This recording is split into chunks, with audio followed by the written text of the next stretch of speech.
Aloha and welcome. Tiki Tuesday Talks, 2021 edition. Hopefully a much better year. We're excited to welcome Selma. Selma, what's going on? Hi. Where are you right now? I am in the office upstairs at Evil Twin Brewing, where my bar, Selma's Bar, is located. And we're brewing beers. There's a thick smell of hops and yeast in the air, so it's very special. Nice, nice. What's your favorite Evil Twin brew? Oh, last week we made a collab with Omnipollo in Sweden. That's Kiwi Sour. That's really, really lovely. It's a bright green beer. I like that one a lot, but honestly, I'm more of a just straight crushable Pilsner kind of girl myself. Yeah, no doubt. Sounds like a good St. Patty's Day brew for you, though, you know? Yeah, right? It looks like an extra cooler. Love it. Mariel, what's going on? Hi. How you doing? Where are you calling in from? I'm in New York, in my apartment. Still trying to be pretty socially distanced these days. So. Right. You spent a chunk of time in the apartment. Yeah, a lot. These walls are closing in on me. No.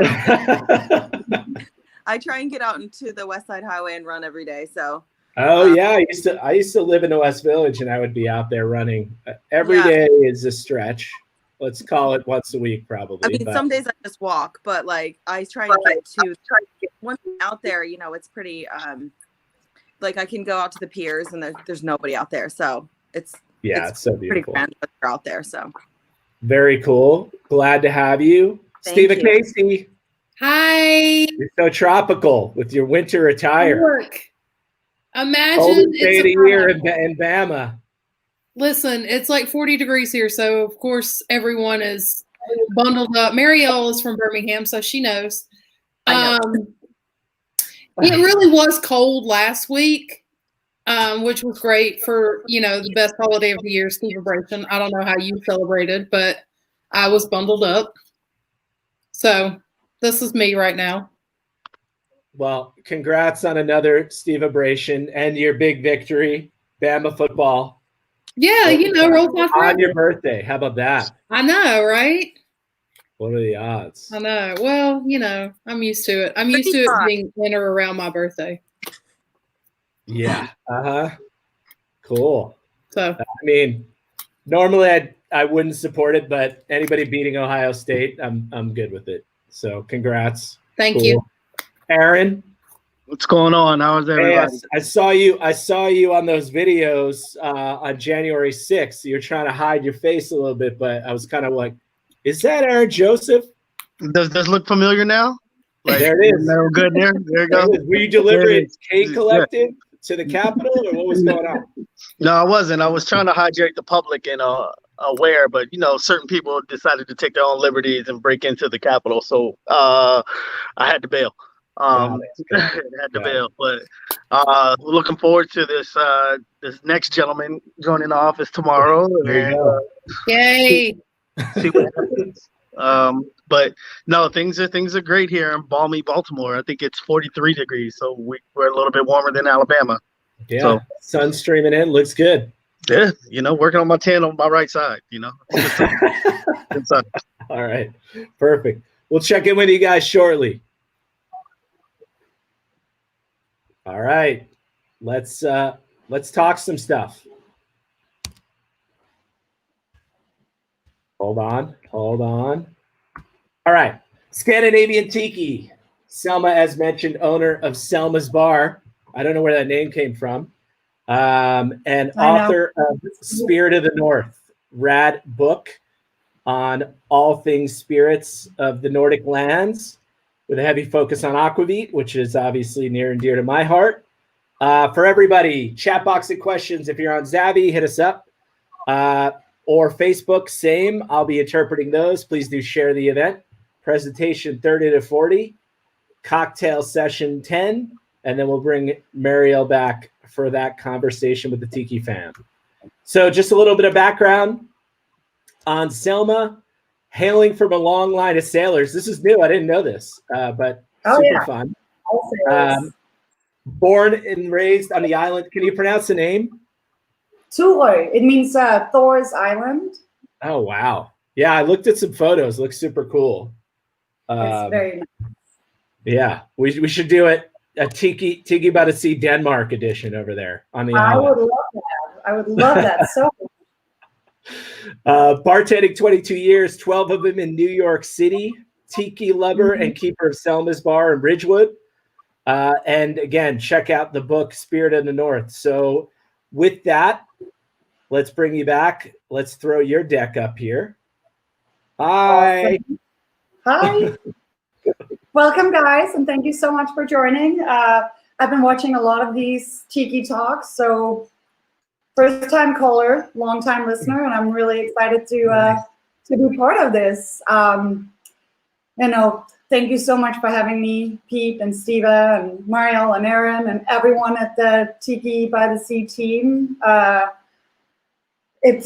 have so many wonderful memories from all the different things that you allowed me to be a part of, whether it was any of the Tiki by the Sea, New Jersey gatherings, the Hukilau alumni we did a couple of years ago. Yeah. Was that 2019? That was 2019. The intent was to keep doing it, but then, 2020. Yeah, something happened. Exactly. So, but yeah, I'm so excited to continue or be able to continue to do these really awesome things with you guys. So yeah, I really appreciate that. Really appreciate it. It's been rad having you. It's been so much fun before. Shout out to Chalky as well for I was this about to say, deck. So Chalky, who's also been doing a Tiki Talk and is doing Doom Tiki, as you guys know, has put together this whole slideshow and all the graphics for me because I'm no good with technology. Patient Pete, I call him, just spent 20 minutes teaching me how to work this also. So we'll see if I can figure it out. But why don't I start by saying a little bit about my background and how I got into Tiki specifically. As you said in your intro, I come from a long line of sailors, and everyone in my family, it's sort of in our blood to want to travel and explore the world and experience new cultures and everything. So when I started bartending in New York about 13 years ago, I think it is, one of my first bartending jobs was at Donna Cocktail Club. RIP. Another great bar that we lost. Such a good bar. R.I.P. Such a good bar. And this is where I learned a lot about rum, both Jeremy Ortel and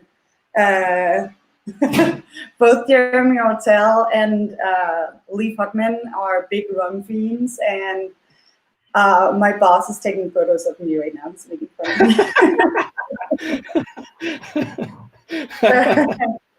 So I sort of got involved in rum and tiki through there, and I was just so intrigued by it, the whole escapism and how much fun you can have with tiki. I always loved that the tiki culture is less serious. You're allowed to have fun. In 2012, when we opened Donna, it was very much the cocktail scene was very serious, and suspenders, and don't you dare make a daiquiri wrong because you will get murdered by someone. Literally murdered. Very, very serious. So I really love that, daiquiri shootings of 2012. I know. Oh my God. So I'm gonna learn how to. Whoop, here we go. So yeah, nice. By the way, I don't think I've ever been called Patient Pete, so thanks for that. I'm sure my fiance would disagree, but that's kind. Yeah. Oh yeah. So, anyways, the maritime culture of the North, and I don't know if you guys can read any of this, but yep. A big part of Tiki culture coming to the Western culture or countries is obviously because a lot of sailors went out and they brought all these like new flavors and exotic things back home. And in order to do that, of course, you have to come from a sailor culture. And Denmark is about 500 islands of various sizes. You're never more than 30 minutes from the sea, no matter where you are in Denmark. So pretty much all towns are coastal, and everyone are fishermen or sailors and stuff like that. So we are going back to the Bronze Age and back in like Mesopotamia and this whole thing. Oh, great. Sorry about that. So back in the Bronze Age, there was a very important trade of amber, and the Nordic Bronze Age was the richest of all the different cultures, because we had this amber that all of these different other cultures are very interested in. So we started this whole trade of amber, and we traded with copper. They're not making faces at me at all. So anyways, there is the next slide I'm gonna see here. This is, we call them hellerestninger, and these are old Bronze Age pictures, petroglyphs that they carved into stone. And there are thousands and thousands of those in Scandinavia. And the majority of them are showing ships. So even, 8,000 years ago, the Nordic countries and Denmark had a big sailing culture and history. You can see all these guys that are sitting in these boats, and they're probably on their way somewhere. What are the exact years of this contextually for people who don't know on the exact dates of Bronze Age? What years are we talking here? We're talking about there's the early, middle, and late Bronze Age. These started to sort of come around like 5,000 BC up until like 1500 BC. So we were sailing around and trading with other cultures and countries a very, very long time ago, where there wasn't a lot of like sailing and a lot of other like cultures. So they're looking like this. I'll show you the next slide. This guy, not sure what the upper guy is doing exactly. Looks pretty very mobile. Safe. It kind of yeah, hurts. there's a dragon ship. Hey. There's the old dragon shape on the ship. There's like 1, 2, 3, 4, 5, 6, 7, 8. There's like 13 guys on there. There's some weird dudes with a hammer, and then there's a guy like jumping on top, being excited about something. So these are really, really old. Is it possible they had daiquiris then? I'm gonna say yes without knowing before, but I'm just assuming because of the guy dancing. And just, like these two guys in the corners kind of look like they're shaking cocktails, right? It looks like a little cocktail shake. That is a good point. Right? Yeah. So we're gonna assume they had daiquiris back then. Here we have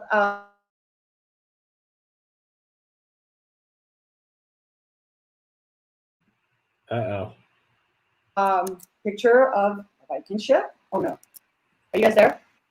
Yeah, we just lost you for 1 second. We're back. But I think we're fine. Back, yeah. So here's a picture. We're back.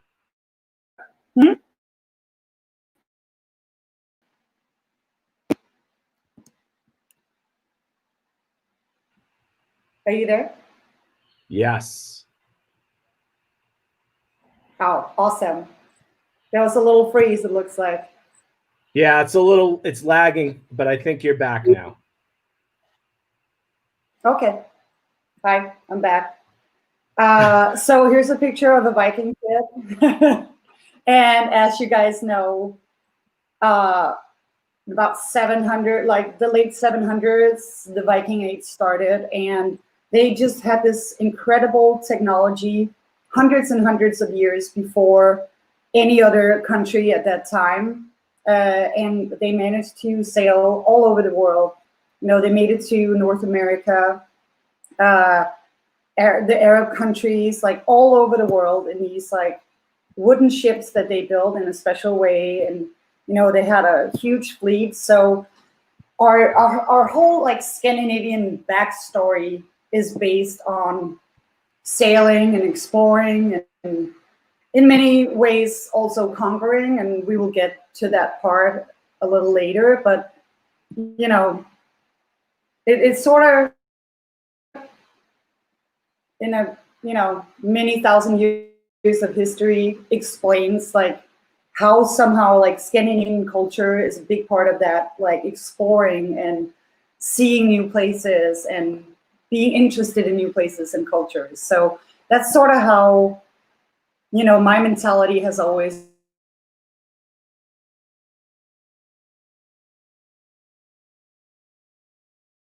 been about the rum. It's very much also the seafaring, the exploring, and the like going to other places without being scared, just like fearlessly exploring the world. And that's sort of like my personal take on tiki, if that makes sense. Totally. Yeah. And I think it is such an interesting part of Scandinavian history. It's something that certainly drew us in, with diving into creation of an aquavit brand. Right. A lot of that piece. So yeah, totally. Yeah. And a lot of people obviously don't think tiki when they think Scandinavia, because for us it's cold and it's snowy and it's dark, and that's not what you think about when you think about exotic places and tiki. But there is that tie to it, for me at least, or a lot of Scandinavians, where for us it's more about the exploring and the sailing and the going new places. And to me, I think that's it's a really fun little side quest of the whole tiki culture. Absolutely. Change next. All right, part 2, guys. Scandinavia in the Caribbean. And that's something that was very important for me to bring into this Scandinavian Tiki Talks, is that I don't think a lot of people know about this part of Danish as well as Swedish and Norwegian history. But there is this dark part of our history where we had colonies and we dealt in slaves and spices, and a lot of people don't think that Scandinavians would ever do that because we're like so fast, like so forward and cultural and everything, but we all were part of that whole the 1700s where everyone sort of looked to England and everyone wanted to be them, and the royal houses was built up in the same way all over Europe. So we had Denmark colonized the West Indies islands of St. John, St. Thomas, and St. Croix. And let me move over to the next. There's a picture. This is of St. Thomas, I believe, with the Danish flags, the forts, and this one is the colonial. Sorry, it's so hard for me to say. This is the Danish West Indian Company that was built in 1692, and all of this is built, with the profits of slaves and sugar trade and cane, and there was slave auctions happening here. This is. I'm gonna guess these are shots from Denmark, not the Caribbean. Yeah, I'm Caribbean. so sorry. Yeah, I should have mentioned that these are all from Copenhagen. This is a picture of Børsen, which is basically the Danish stock. It's right on the water, the harbor. There's this beautiful spire that you can see that if you saw it up close, it's actually 3 dragons putting their butts up against each other, and then their tails are making the spire. And this one was built by Christian IV, sort of the Danish version of Henry VIII. He was this like larger than life king who built and did all these crazy things. And he was one of the people that started all of these. Let me see if I can get out of this. Yep, all good. I want to go to the next slide, and then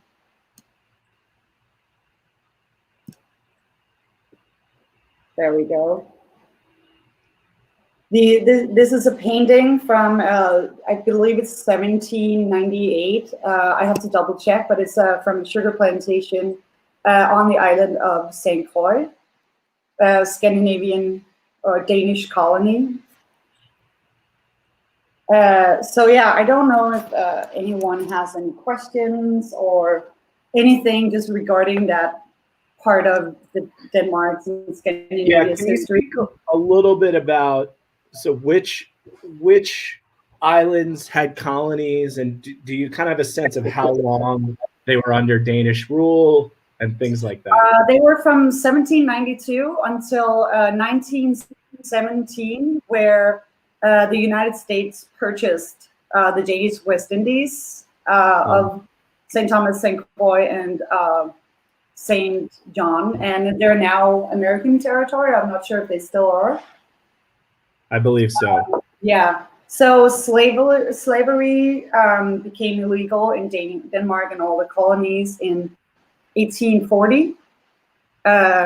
And since then, you know, obviously, as you see in American history, that doesn't mean that, you know, anyone necessarily got any better circumstances. But since then, there was they outlawed slavery, but that whole culture, that whole part of our culture, is when spices got introduced into the Danish cuisine. So a lot of traditional Danish pastries has like cinnamon and cardamom and all these things, and that's stuff that we introduced into our cuisine pretty much during those 250 years, 300 years of colonial times. Got it. And what about other holdings, you know, in other places of the world, Africa or the Pacific? Not really Africa. There was some trade going on. I think our biggest one is more Nordic places like Greenland, Iceland, Faroe Islands, that has been under Danish rule, and that goes back, you know, hundreds and hundreds of years back to when we conquered things. And again, you know, we invaded England, took huge parts of that. We come out and took what we like, Normandy, all those places. So yeah, we've been a colonizing or conquering people for many years, thousands of years. So, it's good. It's interesting to have a little bit of the context from a Danish perspective, but I think for us, it's always important to recognize those realities, you know. Right, exactly. And that was something, you know, I talked to you about, I talked to Chucky about it as well. I was like, I think it would be so wrong if I didn't just take a small part of this talk to acknowledge this past, and, you know, and that is a huge part of, you know, our history as well. Doesn't really overlap with Tiki necessarily, as, you know, I don't know if I mentioned this, but Tiki in Denmark isn't really a thing. Like, I hadn't really heard about Tiki other than some dive bars with like plastic flamingos and rockabilly people and really awful versions of, you know, Tiki drinks until I moved to the States. And that's why I was like, this would make so much sense in Scandinavian culture because of all these, you know, different ties that we have with sailing and with colonies and everything. And it's just not something that's ever taken off there. But my personal, like, segue into Tiki and Scandinavia has always been, you know, the exploring and definitely like Nyhavn, and, you know, after World War II, when we started like really sailing around and being part of that huge community of sailors that wasn't just neighboring countries, but actually all around the world. Yeah. Yeah, No, I mean, so, you know, you've seen some of the Tiki history elements, and there's certainly a component of it in Europe, but it's decidedly an American construct, you know, specifically a California originated construct, having a lot to do with, you know, the end of World War II and things like that, amplifying it. So I think it's interesting to see the curiosity from people from South America or Europe about Tiki, interest in it. But I think it's relating to it is a little bit different than when you can relate to it from having grown up in the US and like Right. seeing kind of the end of it. For me, for example, it was the trappings of the end of it, experiencing that as a kid and then seeing a resurgence in it. But Right. yeah, I think it totally makes sense. Yeah, and it's part of American culture in a way where, you know, there are tiki festivals and there are tiki nerds and there's old guys in Hawaiian shirts where, you know, at least in Scandinavia, our like post-World War going to other countries was going to, you know, Spain and Mallorca and Calella and all those places. So it's just like a different thing. Like we still traveled and saw new cultures, but it wasn't like we're not nowhere close to the Pacific or any of these like island kind of things. So ours was just like very, very different. Like we had like suckling pig and sangria. That was like our tiki in the 60s or 50s and 60s. Interesting. More or less, yeah. All right, I'm gonna do this one again. So part 3, the golden shipping age and industries. So Nyhavn, which is the old commercial harbor in Copenhagen. It was constructed by King Christian V from 1670 to 1675. Dug out by Swedish prisoners. Haha. And anyways, it's still there. It's still, you know, beautiful. There's a lot of history, and I hope you guys have time to read this beautiful little write-up that Chucky put together. I'm just going to leave it up for a little bit, but if you go there today, there's still these beautiful old houses. There's sail ships like schooners and everything in the harbor. There's all the old sailor bars that are still open years and years and years and years after. Love a sailor bar. Totally into that. Love a good, and that's the thing. Like that's all we have in Denmark is just sailor bars everywhere. And my first job was at a sailor bar. There's a pretty fun photo from one of the bars later on. There's a picture of my uncle and aunt dancing. It's pretty funny. We have the world's oldest still operating tattoo parlor is in Nyhavn. Nyhavn just means new harbor, and it's very much a spot now for both tourists and locals. You know, when you go there, they have all the little sidewalk like tables, and part of the setup, aside from, you know, a mise en place with a napkin and a water glass and a knife and a fork, every table has a little aquavit glass because it's just, you drink aquavit with everything there. So this is a picture of a whaling ship. The island next to my home island being Thurø, the island next to it, Tåsinge, is actually one of the most famous Scandinavian places of building wooden ships, schooners and such, in the late 1800s. And a lot of these were built as whaling ships. And this is where we, you know, really started sailing around the world and doing all these. This is a picture of Nyhavn, as I was telling you about. These are old, you know, 1700 houses, or from 16 and 1700s. Everyone is sitting on the pier and sailing around. It's super colorful. It's just very beautiful, and there's this like loose, almost like festival like vibe all the time. So there's always sailors hanging out that just got on shore.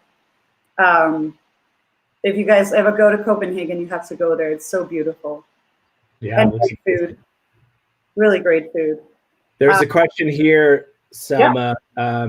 Have you seen this kind of like, you know, travel to Spain, suckling pigs, sangria resurgence in the same way that we've seen a tiki resurgence? Almost not like nostalgia play. But it's so funny. That's a really good question, because when I started getting interested in, you know, tiki and saw the connection with like tiki and the American culture to the Scandinavian culture and going to Spain and all those places, I thought it would be so fun to do something like this. But it is for us kind of like tiki up until, you know, not that long ago was considered almost tacky or kitsch. Mm-hmm. That is where, yeah, but that is where that part of our culture is now. Like, it's old people that does that. They take, Right. 7 days at a awful hotel somewhere in Spain. They drive there by bus or take an airline, and then they have to do all these touristy things. But it would be really fun. I would love to do like a Danish like paella, suckling pig, sangria night. Got it. We should talk about that. Here's another question about sailor bars. What spirits do they mostly serve at sailor bars? Oh, we have some really good ones. So it's not whiskey and vodka and gin, maybe gin a little bit, but there's not really a cocktail or even like highball thing to it. It's mostly bottles of beer, and then our main shots are very much like bitters. Kind of like, have you guys obviously have heard of Malort? We have one called Gammeldansk, Old Danish. Mm-hmm. We have one called North Sea Oil, which means North Sea oil. So it's these like bitter drams that are very like herbaceous and bitter and very strong, almost like Scandinavian Amaro, if you will, made with herbs. So it's that, and it's aquavit, of course. I mean, aquavit is so important to the Danish culture. Oh yeah, did that get turned out a little bit? Yeah, that's fine. That's all right. There we go. Okay. Back. So yeah, snaps, as we call it, which is aquavit. We just call it snaps or dram, and those bitter little concoctions. Those are the main things that you serve there. And then what's that? Steve and I are going to open a sailor bar with you. Just a sailor bar in Wildwood. We're doing a Wildwood sailor bar. Only one of my first jobs in Sundborg. I'm ready right now. Let's go. I'm ready. I think that you and I would do really, really well as the bar maidens. I am ready. Yeah. I love it. Tom Nevenglosky is going to be the GM. Wait, what? Tom Nevenglosky, my dad's going to be the GM. I'm into that. Oh, y'all already knows how to run a sailor place, almost like. There you go. There you go. Yeah, can't be that far away from having a little cute hotel by the shore. We'll put it right next to the dock where we take off to go whale watching. Oh, there you go. Yeah, got to be on the water. Got to be on the water.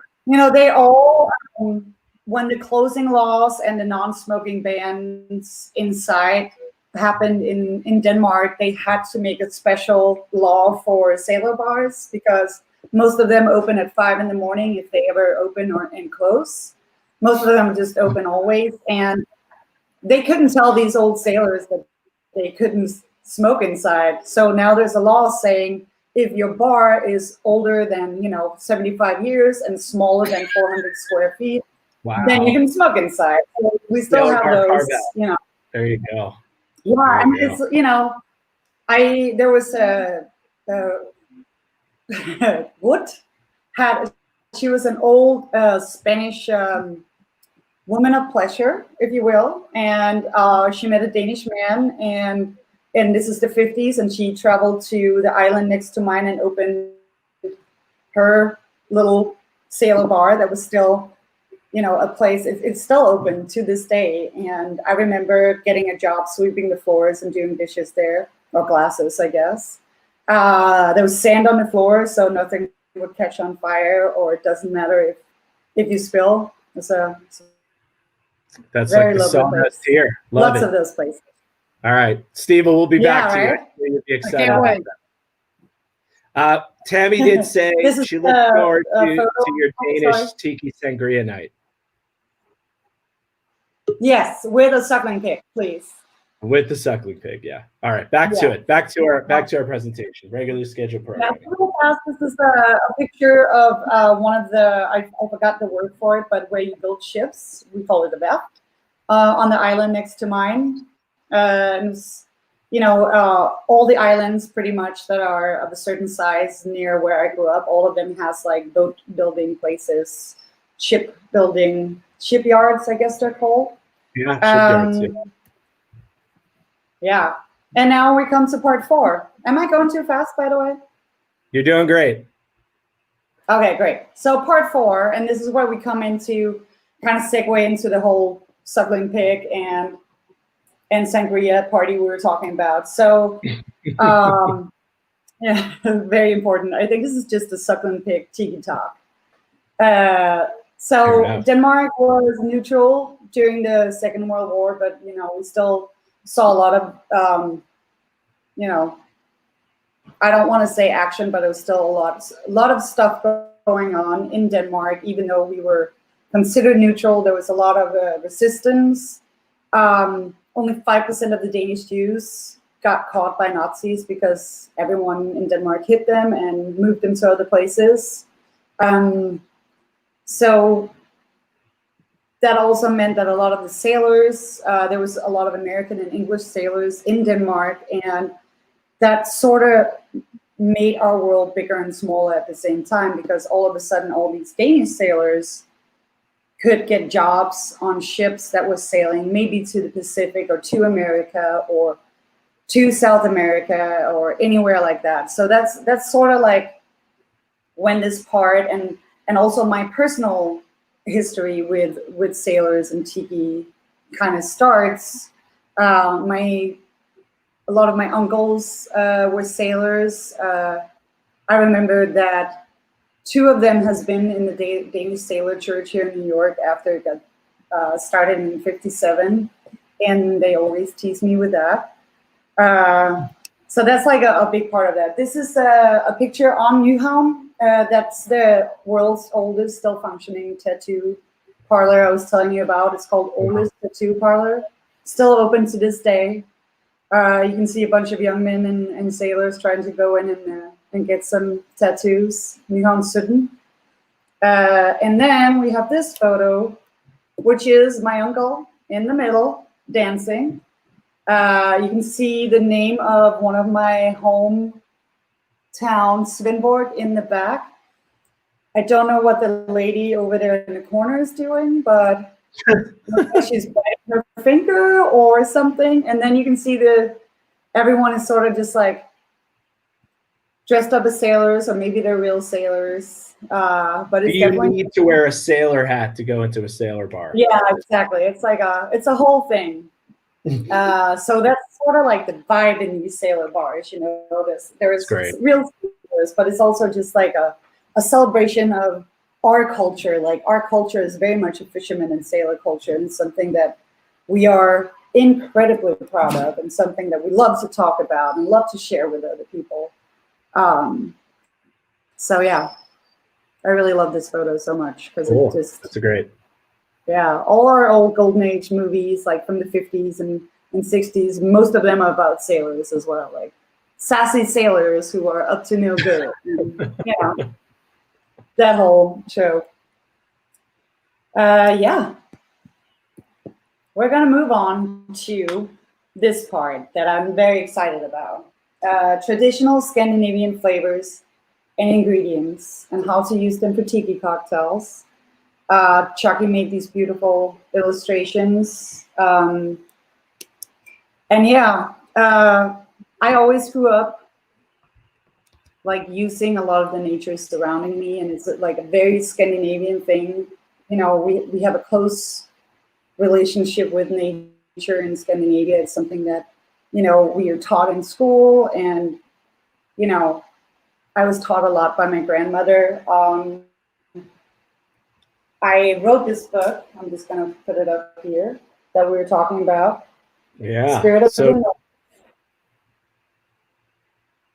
Yeah. So this is very much a book. There are definitely tiki cocktails in here, but more than anything, it is, an homage to Scandinavian flavors and the nature and the culture there. And I just think that you can do so much with flavors that aren't necessarily traditionally considered exotic. But the way I think about it is also like someone in Peru will definitely think that a Scandinavian flavor is very exotic to them. So sure, there's a way to sort of incorporate that in a way, if that makes sense.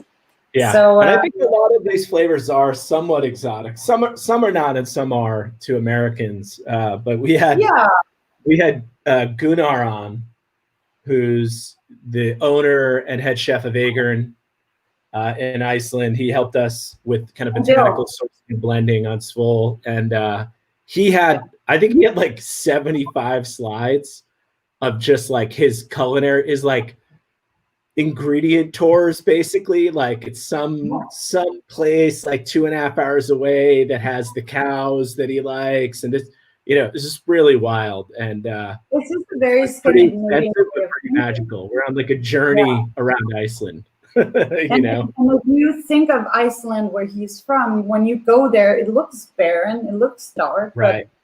But we have had thousands of years of experience in finding the right places and the right time of year to use these different things. It's really interesting because in Scandinavia we have shorter seasons and very, very shorter seasons than anywhere else, and that has sort of forced us to find other ways to preserve or pickle and sort of use time and darkness to our advantage. And the fact that, I went to Dill in November 19 when he had just reopened it in Reykjavik. And again, like being able to make so many incredible things from what just looks like a volcano crater from a distance. Yeah, a rock with a bit of moss on it, basically. Yeah, exactly. That's Scandinavian people. They're like, it's just moss. Well, I guess we're going to eat the moss then. Let's make it. Yeah, I think it's a really good reminder that a lot of those ingredients are really driven by the place and the ingenuity. It's very impressive. I think we saw that with that. And when you think about it, what you're dealing with the amount of light that you get, the cold and all these things is totally pretty extreme.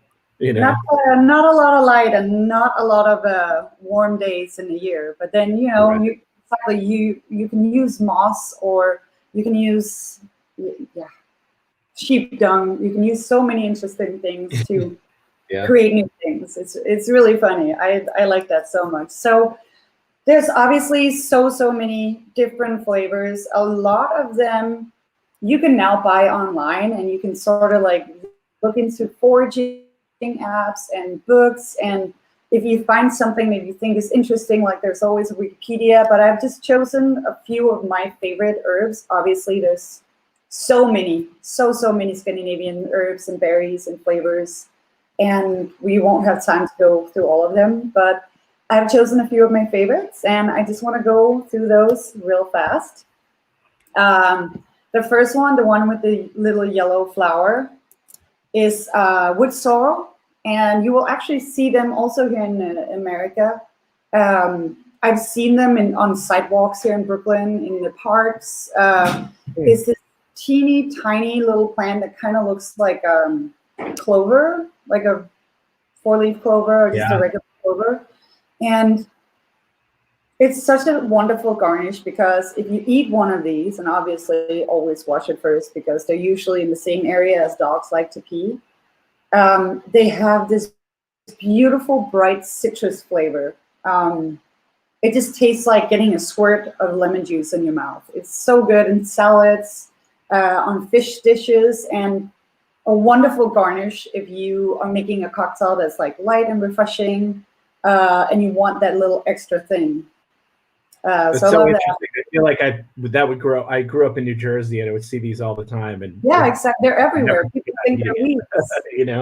They're not weeds. They're edible, and they're amazing, and they're so delicious. This in the salad just like brings it up.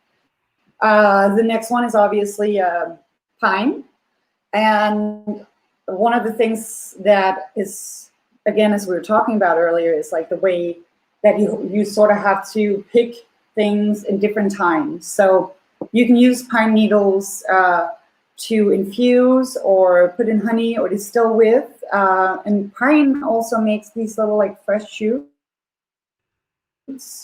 in January, March, in between there. And these fragrant beautiful little bright green shoots that you can just pick off the tree and eat. Like, it's so delicious. So that's a really fun thing. And I think this one, for instance, is really fun to use with like a rum, sort of like a rum agricole or something, because it's just like, it's vegetal, but not in the same way as the agricole. So it's just a really fun way to like get that other layer in there. Or it's maybe a almost like, cachaça. maybe, I don't know. I mean, I'm thinking it would be so fun to do like a weird Scandinavian caipirinha, but where you muddle these guys, That's with like sugar instead of lime. That might be interesting. Yeah. The next one we have here, sorry, over here, the one with the stalks that kind of looks like rhubarb, but it's not. That is lovage.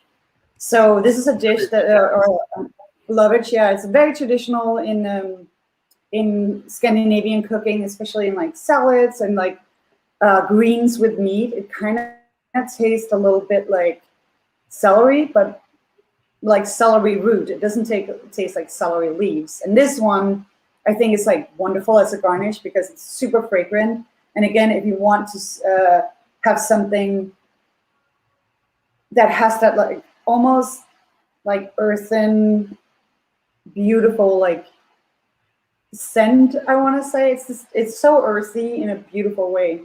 This is something dry, really dry. We use this actually in full Swedish style. Yeah, that's right. Yeah, and it's interesting because it's so common in European cooking, but it's so unknown in the US. I basically, almost every time I describe the ingredient mix, the botanical blend, I have to explain what lovage is when I'm telling people about the Swedish style. It's really interesting. Yeah. But yeah, it's kind of that earthy flavor that's so unique and interesting. And that's one of the things that are really like, you can find this at the Union Square Market, for instance. Yeah. Like, they always have that kind of stuff there. The one next to, the purple one is Hyssop, which is very normal here in like, at least I've seen it a lot of places in North America. It has an almost anise kind of flavor. You can use both the flowers and the leaves. The flowers are, as you can see, gorgeous and really easy to use for garnishes. They have less flavor than the leaves. The leaves are a little more flavorful, a little more like herbaceous, if you will. And those things I really like with any kind of stone fruit flavor, if it's like pear or peaches, anything like that. It's not super like traditional tiki flavors, I would say, but it's still something where you can make something like beautiful, light, refreshing. And again, like, the flowers are absolutely gorgeous, I think. This one is tyttebær or lingonberries. And if anyone has ever been to IKEA, you know that we love this stuff. And usually it's made of sort of like it's made into sort of like a compote or jam. And you can make a lot of fun things with that. But actually the berries themselves are really, really, really incredibly dry. So if you just make a juice out of them, it has this like tart, dry, almost like a, like super, super dry. So the cocktail here is from my book. And this is almost like, it's so dry that it's almost like a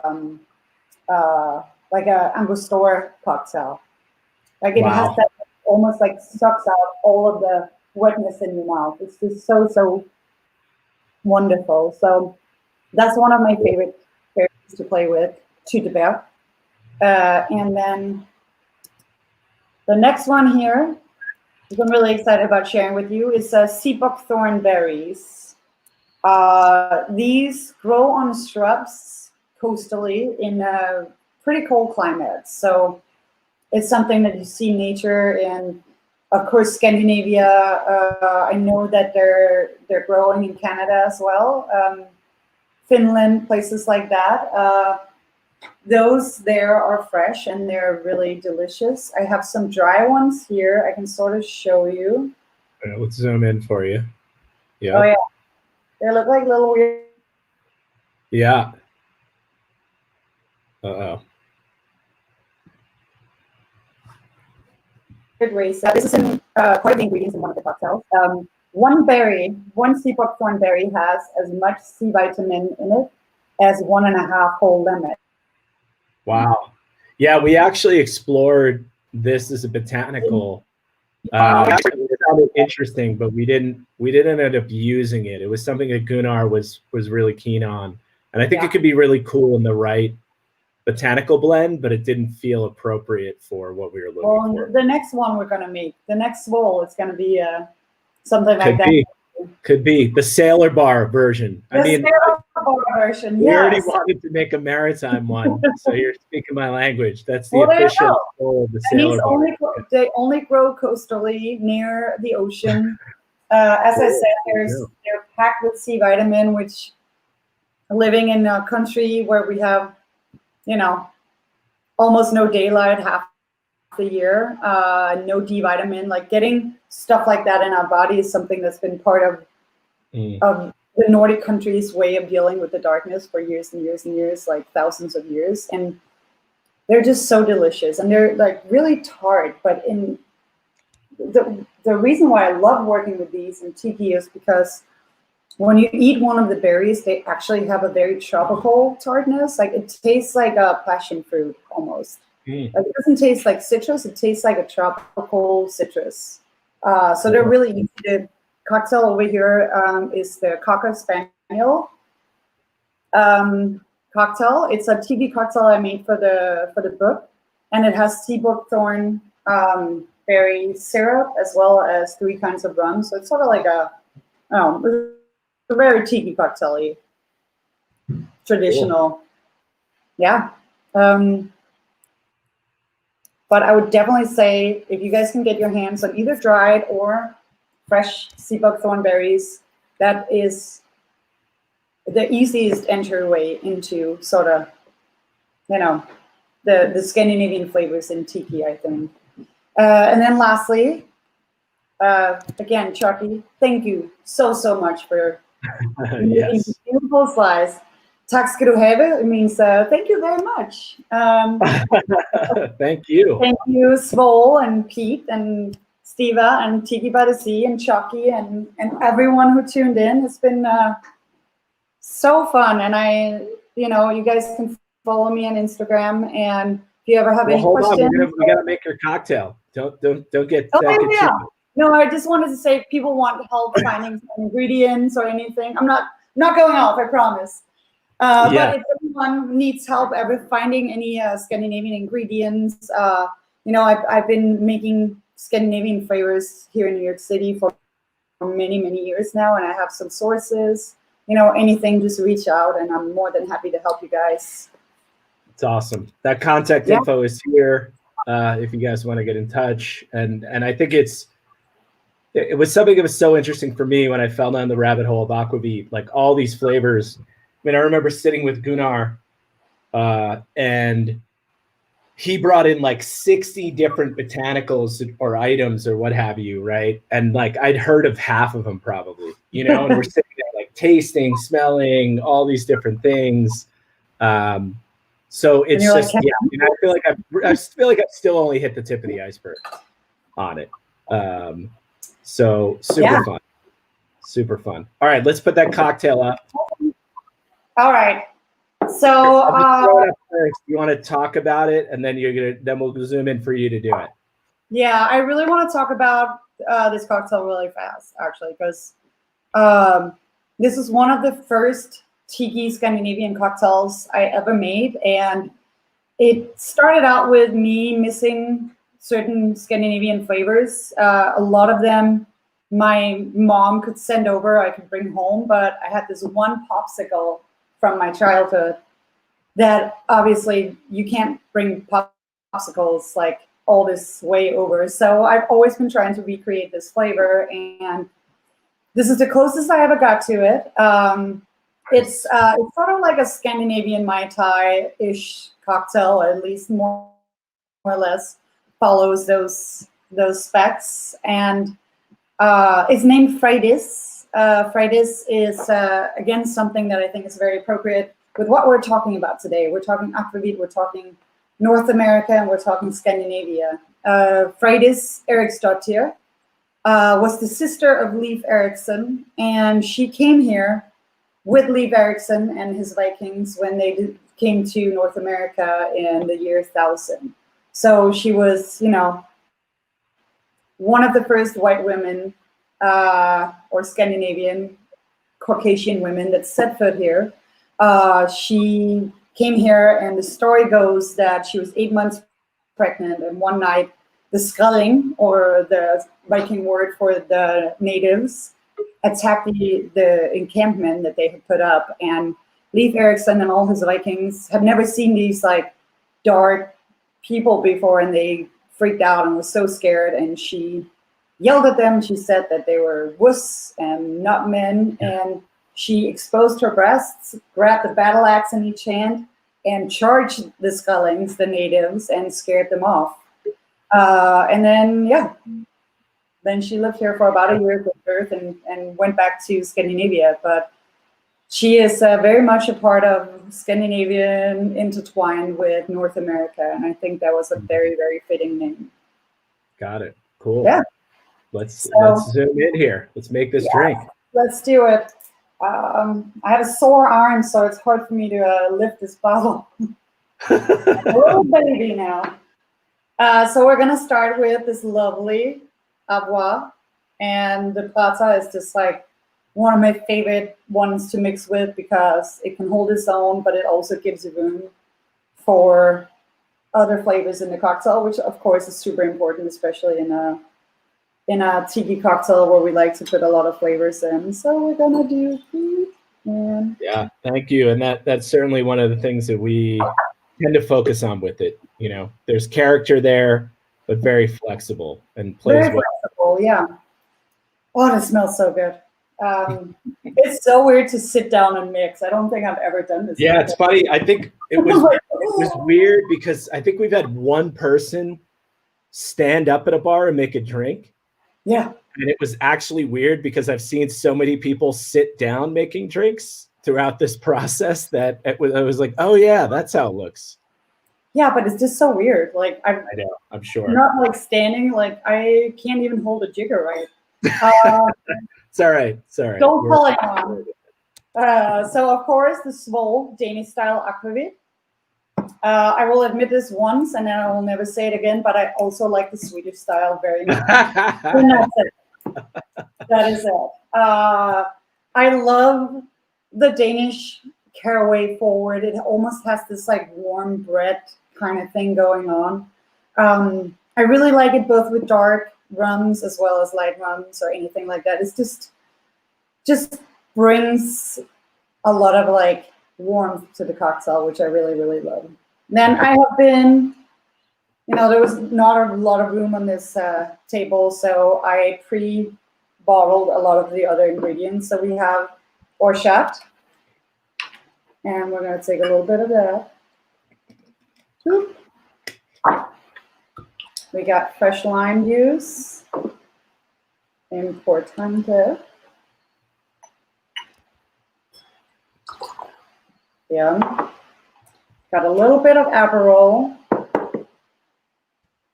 I tried other things. I just really like Aperol in this cocktail. It's just makes it a cute color, gives it a little bit of bitterness that goes super well with, you know, both the aquavit and the Avoir, and it just fits so well. And then lastly, this is Thurø. It's a Buckthorn Odb, and we actually make it in this building. Oh yeah, I was wondering about that actually. Yeah, so you can find something similar. You can also do your own infusion or a syrup if you don't want to add more alcohol. So basically what we have in 2 rooms over where my Donald Trump pinata is singing currently is we are using a vacuum distilling process. So we have roto wrap in there, and we are making a lot of ODVs in house. It's not something that we are, necessarily going to do commercially. It's just something that we do to have fun and make our own fun little concoctions or whatever. So this is so citrusy. So basically, that's cool. You're gonna have to send me some of that. I would love to so much. So we just took these dried sea buckthorn berries and put them in a overproof grain spirit. And what we do is we do 120 RMP and just let it go through. One of the things with vacuum distilling is that because of the vacuum, you are able to distill at a much lower temperature, which means that then a lot of the flavors will stay in. That's a lot of technical stuff that I'm just learning about right now. So try not to have too many questions about that, I will say. We are gonna do a little bit of crushed ice that I brought here. Excuse me. Should I do this a little bit? Yeah, sure. You We guys know what's going on. There you go. I'm gonna ice my glass. There you go. And I'm gonna do a little shake. Oh. Very subtle, very dainty. Yeah, right. Like, all right, we're gonna pour it over, and it has this. First time I made this, actually, my coworker said, "Oh, it looks like flesh." I love it because it has this color. Wow, that's creepy. I'm gonna add some more ice, and then as you can see in the photo, usually I would garnish this with fresh seasonal flowers and a few skulls I have lying around, but it's not really flower season, so we're just gonna do some straws and a fake flower. That worked. No, I don't like that. There you go, and then we have a little Fantastic. Oh, there you go. Make it a little tropical. Lovely. Very cool. Oh, that's good. Holy moly. It's funny actually. The original reason that we ended up falling in love with aquavit is people were split basing Avwa and aquavit. Yeah, like they're so well cocktails, and it was just like, what's going on here? Enough to be like, what's happening here? And that then fell down the rabbit hole. But they really work well together, which is like not. Even though it's self-serving, it's funny. They really do work well together. And who would have thought that, traditional spirits from so different locations would just complement each other so much. Yeah, it's crazy. Their relative understanding in the U.S. is very similar, I think, and the trajectory of them are so similar, but the flavor profile and the history couldn't be further apart, basically, Yeah. True. Steva wrote in the chat that there's a question from Chucky. Are you seeing that? Yeah. What's your favorite cocktail to introduce people to Scandinavian flavor profiles? Great question. Yeah, it is a really good question. And that is, I would say a Mai Tai. Because there's a lot of those flavors that you can sort of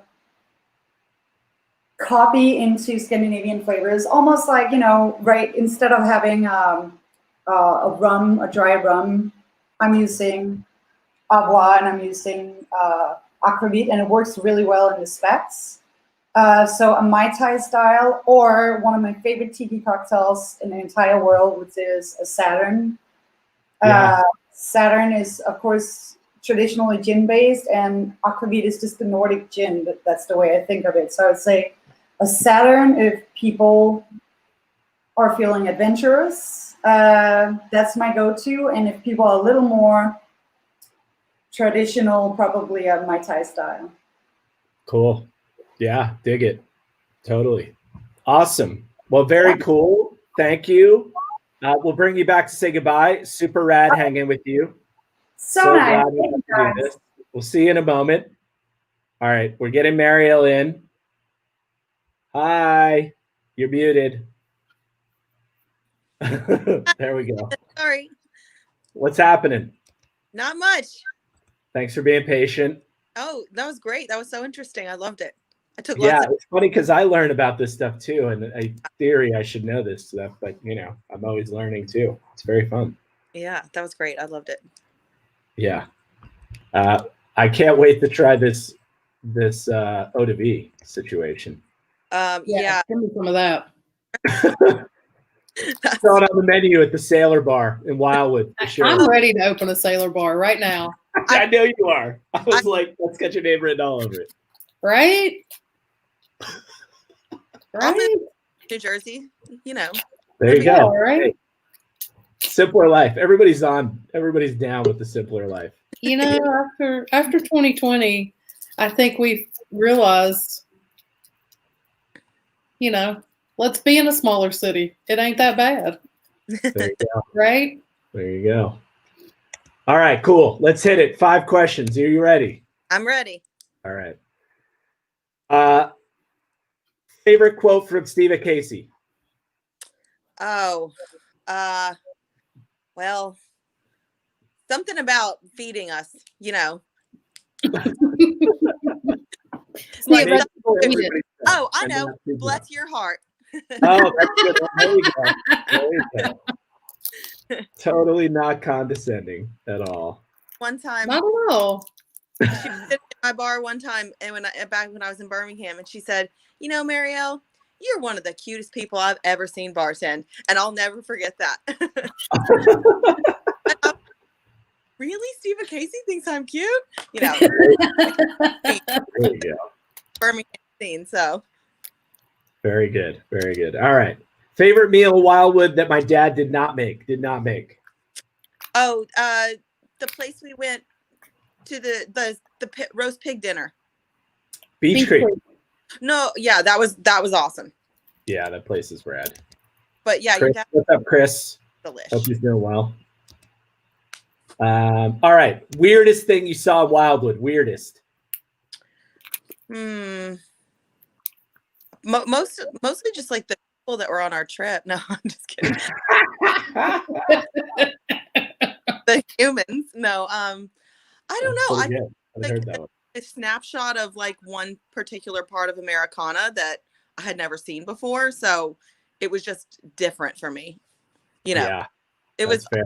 I want to go back. And your parents. Yeah, I didn't think it was weird until I left, and I was like, wow, this is actually a really weird place. It's awesome, but it's very strange. In general is like this. Like my boyfriend and I go out every year at least once to the Jersey Shore. Not last year, of course, but I just think the whole Jersey Shore is sort of like that. But Wildwood especially was like a snapshot of a time period, and I like that they've embraced it and haven't really tried to change it too much. So yeah, there was a moment where it got kind of touch and go, and I think the cooler heads prevailed. Yeah, which is good. But yeah, it's funny. It reminds me of, I remember hearing from Chris, who owns Beach Creek. He said there were some guys who came by. I don't know if they were firemen or something. And they were like, man, we're driving by the Barcelona. There's a bunch of hipsters wearing Hawaiian shirts. I don't know what the hell's going on. Hipsters in Hawaiian shirts. Yeah, perfect. All right. Favorite memory for Tiki by the Sea? Honestly, it's hard for me to say like my most favorite memory, but I just made some really amazing friends. The girls that I spent in the hotel room with, like we're all very close, and I just made some really great friends. That was my favorite experience, and I learned so much about a category like rum. For me, is not a category that I had studied a whole lot up on before I went, and so it definitely the knowledge I gained from it was invaluable. So I just did, I'm a note taker. I really like to learn, and so I still have those notes, for reference. That's awesome. I just enjoy it so much. Yeah, I mean, it's cool to see that, and that's been an evolution of it. I feel like people take it more and more seriously every year, which is great, because that's really the core of it, is learning. It is. It was great. So we obviously want to have fun, want to see some weird stuff, hang out with my dad, but yeah. All right, tell me, last question. What are you looking forward to the most in 2021? Well, getting my vaccination. There you go. And then I'm hoping by the end of 2021, I can go to Mexico City. We were supposed to go last year. That I would really like to go to Mexico City this year, but I'm turning 40 this year. So Me too. The celebration will be halted until we are safely able to travel. So Right. yeah. And I would like to come back to Birmingham and chill. I came home for Christmas, but stayed in our little pod, our family pod. So would definitely like to safely travel home and see all my friends and visit their bars that I've never been to. I haven't been home really in 3 years. So got it. Yeah. Cool. That's it. Travel. Yeah. Get that booster shot and come see us. Yeah. I'm ready. Selma just got her first one, right? Yes, I got my first vaccine on Sunday. Very cool. Yeah. Starting to happen. Seriously, I cannot wait to get the last one, and then I'm gonna come visit all of you guys, and we can open our sailor bar in. Sailor bar. Wow. Ready. Should we just call it the Sailor Bar or Sailor Bar? Yeah, call it. Yeah, I think that's a really sailor bar. That's perfect. Yeah. There's no reason to complicate it. Aaron, you gonna work at the Sailor Bar? I'm good with it. I'm good with it. All right, cool. We'll pour a cane too. It's all good. It's all good. My mom and dad has been watching this whole thing. They've been watching all the photos that we ever did at the different tiki by the sea, but they are sitting right now on my home island and been watching this whole thing. And Nice. Yeah, hi, Canadian.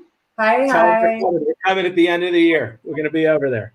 They want me to say hi to all of you guys, and you can come visit on home island anytime you want. Very cool. I'm on my way. On my way. Everybody's ready. So ready. Hi, Moa. High five. Hello. Awesome. Thank you so much, guys. Always a pleasure. Have a good one. We'll be back soon, probably in a couple weeks. More info TBD on that shortly. So good luck with it. Get vaccinated. We're turning the corner. Let's make it happen. Let's go.